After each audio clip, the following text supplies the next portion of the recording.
Hi, Chris. We're going to first take you through the Zoom online portal. This is through the web browser. And this screen probably looks familiar to you with all of your credentials on it. Um, this is probably something that you had to initially set up. So if not, you just go to Zoom, look up Zoom in Google, and you can see it's zoom.us/profile. Once you log in, you should see your credentials and settings on here. On the left-hand side, profile, meetings, webinars, so forth and so on. We're going to go to settings, and by going to settings, there's a couple of settings that you want to have ready to go for you, so that way we could set up you as the host or someone as the host who can then set up co-hosts. And co-hosts are allowed to record on those individual breakout rooms, which we're about to get to here in a moment. A couple of settings that probably look very similar to what you're working with as well. The ones that are the most important, if you look up the word co-host, you'll see that send notifications when someone joins or leaves. This is kind of a nice little thing when people join the meeting a little late. You could play a sound, it's a doorbell, for just you and the host and the co-host, or for everyone to hear. I tend to want to leave it here just so that way it's not ringing through with everybody, and if they have their mics off, there's a lot of potential feedback. The other section here, when you look for finding co-hosts, and that's just a Command F feature, and then you could type it in here, much like you do in Microsoft Word or even Google Sheets or in Google Documents. The word co-host appears 3 times right here. And this is the setting that, at least when we did our session with Julia, you and I, that we were missing. Allow the host to add co-host, and the co-host has the same in-meeting controls as does the host. So just make sure you have somebody that you could trust on doing that, just in case something goes a little wonky there. So you want to make sure that that setting is on, so it should go from gray to blue, and now that means that that setting is set. So I'm going to minimize my screen here, and my wife is actually joining us on the Zoom call. And you could see that by doing that, and with some other settings that I could show you if you need, but I think you have access to this already, you have this breakout rooms down here. Now, before you set up the breakout rooms, you're going to want to make sure you go over to this right-hand column with participants. So this is probably a lot of initial setup. It's my son's name on here. So going to my son's name, you would go to this menu that says More, click it down, and you can make that person the host, but then that takes your control away completely, which may not be a bad thing. So that way somebody else could act as host, and you as the presenter are free to just present and not have to worry about other controls. But what I have found to make this easy, because what if the co-host loses connection, or if you lose connection, it automatically reverts to the person that is a co-host. Making that person host, there's only one person now, and if something were to fail, some kind of connection, then there's less likelihood of one of you all joining back in. So I would recommend making that person or persons co-host. And as I tested yesterday with my class, I was able to make 2 people of my 8 co-hosts. This sends a message to, in this case, my wife, who says that you could be co-host. Did you have to accept it, or did it automatically assign? Yeah, it just assigns it. Okay. So now that she is co-host, what we're going to do is we're going to create breakout rooms. And this is something you could pre-assign, which I think you are already familiar with. But in creating that, you can automatically place people into breakout rooms, which means it kind of randomly splits into however many rooms as evenly as possible. So if you had 3 people and you had 2 breakout rooms, there would be a group of 2 in 1. Or you can manually do this. And I'm going to just hit manual just to show you those controls. Create the breakout room. And of course, with only one person, I only have this one option here. But you could, if you have more people, you can certainly add a breakout room, and there are other options here that you can kind of play with, move participants into breakout rooms automatically, so forth and so on. Breakout rooms close automatically after so many minutes. But we're going to leave this set up for a countdown, so that way that it adds some flexibility. But if you're on a strict schedule, much like MMEA does with like the performance groups and also for the sessions, it may not be a bad idea to have this as well. But we're going to leave it for right now with the countdown clock confirming the closing of those rooms. So what I'm going to do is, let's just say I want to rename this room to Sight Reading Session. And you can see that these controls are fairly self-explanatory. And it might be one of those to where people can go to whatever they want. Let's say you've got a second room here called, let's see, we're going to rename it as Rehearsal Techniques. And I'm going to ask my wife here in a moment if she's got the option to go to one of those two rooms. So, Liz, do you see anything right now with breakout rooms as far as any kind of invitation? No. Okay.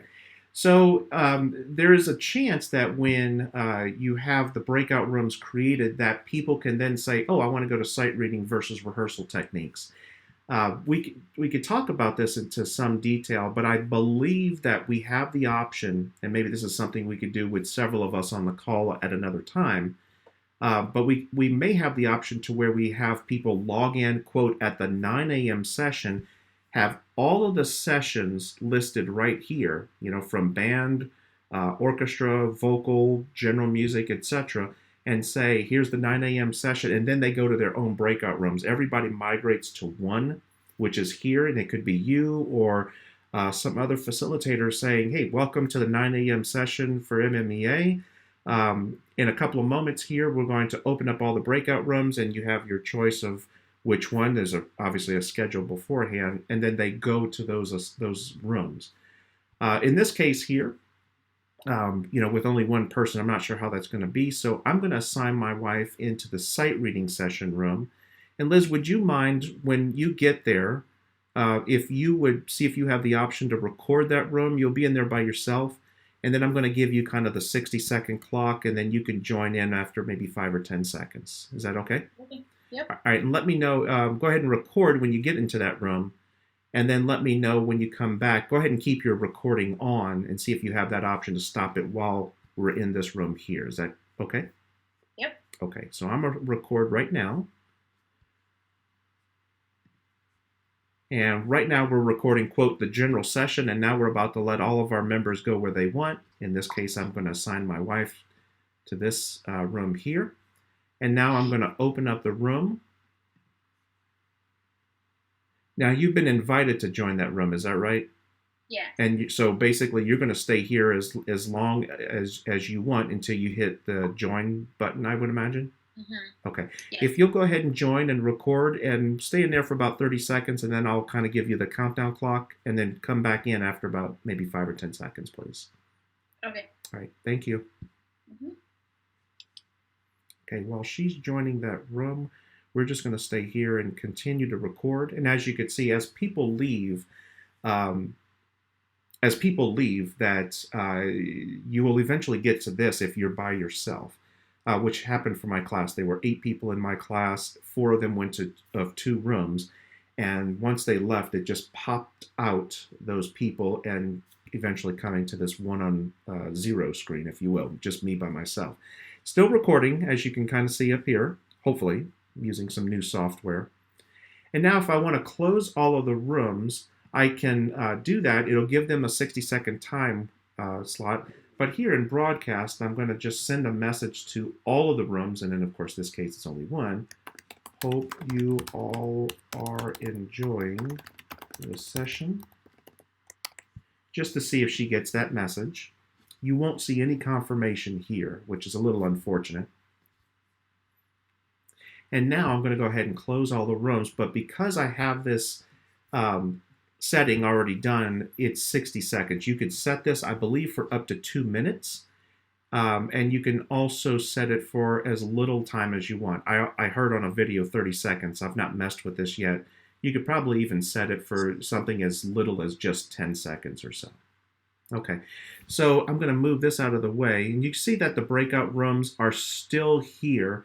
So if something were to happen, we still have access to those rooms to assign them or maybe even to assign to another room. Let's say that there were, it's an hour-long session, but for some reason you need to put them in group A and group B. You have that ability without having to reassign each time. So that remains there until you close it. You can also, of course, modify, create more rooms, and still have other options and change them and whatnot. So I'm going to get rid of this. So Liz, when you were in the breakout room, first off, are you still recording right now? Yes. Okay, I'm going to stop my recording, but I want to see if you are able to continue. So I'm pausing my recording, and you're still recording. Is that correct? Mine is still going, yes. Okay. So in that case, we still have the ability for the co-host to act independently from the host. So it's not it's in tandem, but it's not dependent. When you went to the breakout rooms, you had a choice to join that room or not, correct? Yes. Okay, and The when one you you invited me to. But once I was in there, Mhm. at the very bottom bar, it shows like it's almost like the windows, the 4 squares, Mhm. where it says breakout rooms. If you click on that, you can leave your current one and go to another one. Okay, I wasn't sure. So if somebody were to go to the wrong session and they meant to go to the rehearsal techniques in this case, you have that option. Yep. Okay. Did you click it by chance, or did you see that you could go to the rehearsal techniques Yes. room? It says, leave this one, join this one. And it gave you the title of that room. Mm-hmm. Okay, great. It So says, because when you click on it, it shows available breakout rooms that are currently in progress. So it had the one I was in and with a red leave, and then it showed your other one, the rehearsal techniques or whatever one I wasn't, and it asked me if I wanted to join. Gotcha. Okay. So that's good to know for somebody that maybe clicks the wrong link and all. When you were in that room, you were able to record, correct? Yes, and your Okay. little pop-up, I hope you're enjoying the session, popped up also. Okay. When that popped up, did you have an option to reply back to it or no? No. Oh, so it was just kind of like a text message that came in. Yeah, it was like a little text bubble at the top of the screen. Okay. And then for the final part of this is when I wanted to end the session, did you have a timer that counted down from 60 seconds? Yeah, it takes up the whole screen. Oh, it does. So, Yeah. okay.